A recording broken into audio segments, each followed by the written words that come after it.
Parvathipuram main రోడ్లో గల పార్వతీదేవి దేవాలయంలో సుబ్రహ్మణ్య షష్ఠి పూజా కార్యక్రమాలు మహిళలు అత్యంత భక్తి శ్రద్ధలతో నిర్వహించారని ఆలయ కమిటీ నిర్వాహకులు తెలిపారు.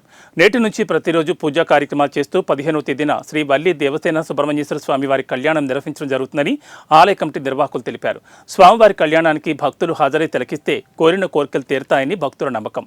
భక్తులందరూ ఈ కళ్యాణంలో పాల్గొనాలని పండితులు సుబ్రహ్మణ్యం సూచించారు. అక్షర పుష్పాలు పూజ చేయండి. మనసులో ఓం కుమారపురం నమః శ్రీ మహాగణాధిపతయే నమః నమస్కారం చేయండి. నానావిధ పరిమళ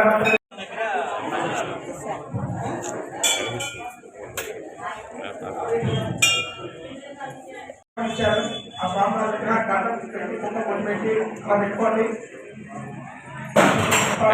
నవరాత్రి ఉత్సవంలో 9వ రోజు స్వామివారికి శ్రీ వల్లి దేవసేన సమేత సుబ్రహ్మణ్య స్వామివారి కళ్యాణం అత్యంత వైభవంగా జరుగుతుంది. ఈ కళ్యాణంలో భక్తులు 50 మంది పాల్గొని వారి యొక్క కోరికలు నెరవేర్చుకొని స్వామివారి కృపకు పాత్రలు కావుతూ ఉంటారు.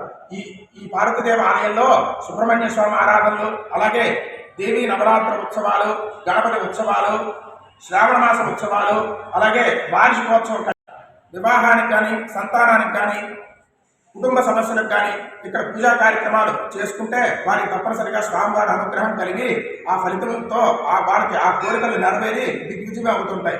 అందులో భాగంగా ప్రతి మంగళవారం కూడా భక్తులు ఇక్కడ విశేషం ఏంటంటే ప్రతి మంగళవారం కూడా భక్తులు స్వహస్తాలతో స్వామివారికి ఉత్సవమూర్తులకి పంచామృతాలు, విభూతి, అష్టోత్తర శతనామములు, అర్చనలు, ఆరాధనలు, అభిషేకములు అత్యంత వైభవంగా జరుగుతుంటాయి.